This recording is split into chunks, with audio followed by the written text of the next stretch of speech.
Mapagpalang hapon po sa bawat isa at higit po sa ating Diyos na buhay. Muli po ay sabayan niyo po ako na magbasa ng salita ng Diyos dahil ang Biblia ay isang buhay na aklat na puno ng makapangyarihang katotohanan na may kakayahang baguhin ang ating puso, isipan at buong buhay.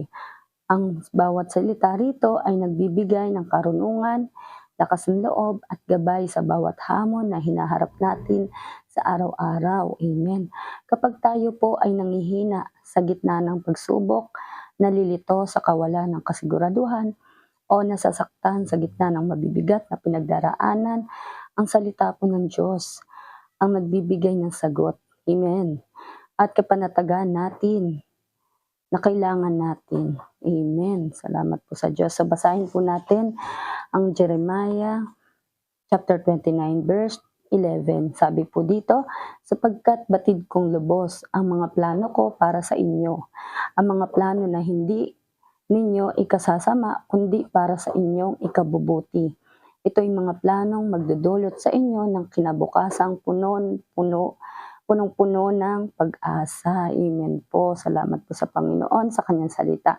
Punong-puno ng pag-asa at layunin ang mga plano ng Diyos para sa atin. Kahit na parang magulo at walang kasiguraduhan ang buhay natin, sa tuwing may pinagdadaanan tayo, tandaan po natin na ang Diyos ang may kontrol sa lahat ng nangyayari at ginagawa niya ito para sa ikabubuti natin. Amen. Kapag nagtitiwala po tayo sa kanyang perpektong plano, nagkakaroon po tayo ng tapang na magpatuloy dahil alam nating hawak ng Panginoon ang ating kinabukasan. Amen. Praise the Lord.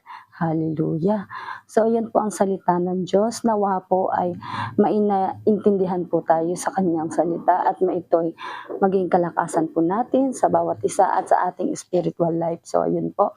God bless everyone at sa Diyos po ang lahat ng papuri at pasasalamat.